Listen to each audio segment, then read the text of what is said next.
अस्सलाम वालेकुम व्यूअर्स। इस मुल्क में अब इंतखाबात का फैसला हो गया है और सुप्रीम कोर्ट का फैसला सामने आ गया है। 90 रोज़ के अंदर इंतखाबात कराने से मुतालिक तमाम तर दरखास्तें जो हैं वो निपटा दी हैं और अब सुप्रीम कोर्ट के चीफ जस्टिस काजी फायज ईसा ने ये कह दिया है कि आज के बाद कोई ये ना कहे कि इंतखाबात होंगे या नहीं।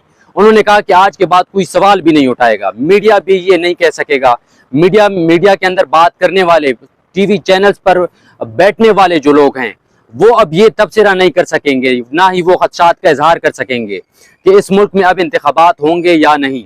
उन्होंने कहा कि अब तमाम तर लोगों के, तमाम तर जो स्टेक होल्डर्स हैं उनकी मुशावरत से 8 फरवरी को इस मुल्क में इंतखाबात होंगे और अब से कुछ ही मिनट कबल इलेक्शन कमीशन की जानिब से भी नोटिफिकेशन सामने आ गया है और उन्होंने कहा है कि सुप्रीम कोर्ट के फैसले के बाद ये फैसला किया गया है कि 8 फरवरी को इंतखाबात होंगे। सुप्रीम कोर्ट ने आज अपनी समात में ये वाज़ेह कर दिया कि ये फैसला जो है 8 फरवरी के इंतखाबात का ये इलेक्शन कमीशन, इसके साथ साथ सदर मुमलिकत आरिफ अलवी और दीगर जो स्टेक होल्डर्स हैं उनकी मुशावरत से हुआ और अब इस फैसले से कोई भी पीछे नहीं हट सकता।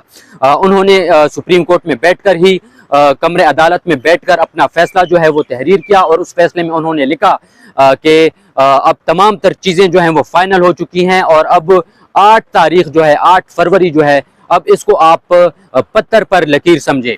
इस फैसले से सुप्रीम कोर्ट ने बहुत से जो ताकतवर हल्के हैं उनको भी पैगाम दिया है और उन्होंने कहा है कि अब कोई ये न समझे कि ये इंतखाबात जो हैं ये आगे पीछे हो सकते हैं। इससे पहले तो लोग कहते थे कि 2 साल तक ये इंतखाबात जो हैं इस पर शकूक व शुबहात हैं, लेकिन मेरा ख्याल है कि आज के फैसले से चीफ जस्टिस ने पिंडी को भी ये मैसेज दे दिया है कि अब इस मुल्क में 8 फरवरी को इंतखाबात होंगे। इस फैसले के लिखते हुए अटॉर्नी जनरल भी मौजूद थे यहाँ पर, तमाम तर जो वकला थे, जो पिटिशनर थे वो भी मौजूद थे, इलेक्शन कमीशन भी मौजूद था और दीगर जो आला हुक्काम थे यहाँ पर मौजूद थे।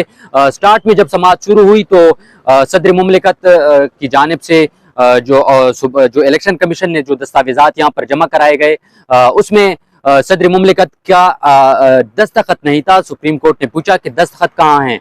उन्होंने कहा कि हम आपको ऐसे नहीं छोड़ेंगे और आप दस्तखत करें ताकि सुप्रीम कोर्ट के पास एक ठोस डॉक्यूमेंट हो और कोई बाद में ये ना कहे कि मैं इस फैसले को नहीं मानता या कोई पीछे हट जाए। तो ये तमाम तर चीज़ें करने के बाद सुप्रीम कोर्ट ने सबसे बारी बारी पूछा कि भाई अभी आप बताएं आपको कोई मसला तो नहीं है। तो सब ने राजी होकर कहा कि हमें अभी कोई मसला नहीं है, 8 फरवरी को ही इंतखाबात होंगे। पाकिस्तान तहरीक इंसाफ के वकील अली जफर यहाँ पर मौजूद थे, उनसे भी उन्होंने पूछा।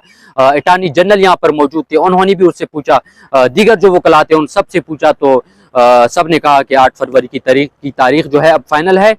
इस हवाले से ये फैसला लिखते हुए चीफ जस्टिस ने कहा कि इस मुल्क में माजी में मुख्तलिफ अदवार में आइन को पामाल किया गया। उन्होंने सदर आरिफ अलवी का जिक्र करते हुए कहा कि उन्होंने गैर आइनी तरीके से इस कौमी असम्बली को पामाल किया।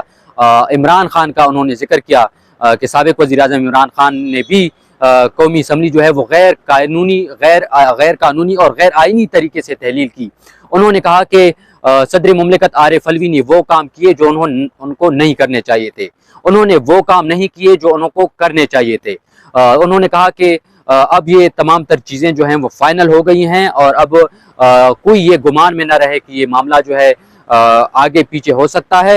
उन्होंने कहा कि इस मुल्क को अब इस आइन को बने हुए 50 साल हो गए हैं और इस दौरान आइन को हमने पामाल होते देखा, लेकिन अब ये तमाम तर मामलात जो हैं वो अब किसी अच्छे तरीके से आगे एक अच्छी सिमत में बढ़ने चाहिए। तो उन्होंने आखिर में मीडिया को भी बड़ी सख्ती से हिदायत की कि अब कोई ये बात ना करे कि ये इंतखाबात जो हैं वो आगे पीछे हो सकते हैं। उन्होंने कहा कि अगर किसी ने मायूसी फैलाने की कोशिश की तो वो सुप्रीम कोर्ट मीडिया से भी फिर पूछ लेगा। उन्होंने पेमरा के चेयरमैन पेमरा को भी वाज़ेह हिदायत की कि अगर किसी ने मायूसी फैलाने की कोशिश की तो फिर आप उनके खिलाफ एक्शन लें। जब उन्होंने ये बात की कि मीडिया पर भी कोई मायूसी फैलाने की कोशिश नहीं करेगा तो सुप्रीम कोर्ट के अंदर मौजूद जो रिपोर्टर्स बैठे हुए थे उन्होंने एक दूसरे की तरफ देखा कि ये मामला तो है थोड़ा सख्त हो गया है। एक वकील वहाँ पर मौजूद थे, उन्होंने कहा कि मुझे खदशात हैं। उन्होंने कहा नो नो नो नो, उन्होंने 5 दफ़ा कहा कि नो नहीं, ऐसा नहीं हो सकता।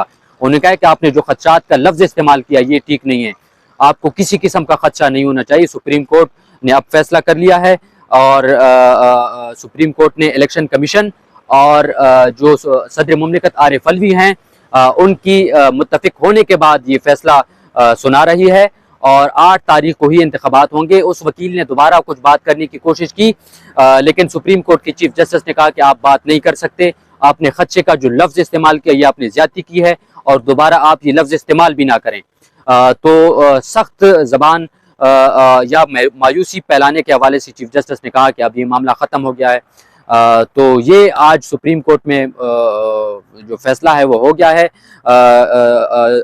पाकिस्तान तहरीक इंसाफ के वकील अली ज़फ़र जब बाहर आए उनसे हमने पूछा, उन्होंने कहा कि एक अच्छा फैसला जो है अब सुप्रीम कोर्ट की जानिब से आ गया है और अब पूरे मुल्क को आगे इंतखाबात की तरफ सोचना चाहिए। हमने उनसे बार बार पूछा कि सुप्रीम कोर्ट ने यह कहा कि आरिफ अलवी और साबिक वज़ीर आज़म इमरान खान ने अपने इख्तियारात से बढ़कर आगे गए और उन्होंने आइन की खिलाफ वर्जी की, तो उन्होंने कहा कि मैं माजी में नहीं जाना चाहता, आज एक अच्छा फैसला जो है वो इस मुल्क के लिए आया है और उसको उन्होंने कहा कि मैं इसको खुशखबरी के तौर पर देख रहा हूँ कि अब इंतखाबात होंगे और साफ शफाफ इंतखाबात होने चाहिए। उन्होंने कहा कि सबको लेवल प्लेइंग फील्ड मिलनी चाहिए।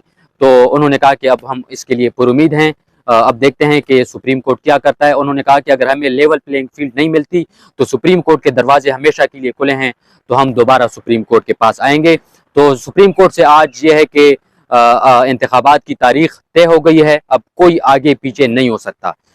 अभी तक के लिए इतना ही। साकिब सईद को इजाज़त दीजिए, अल्लाह हाफ़िज़।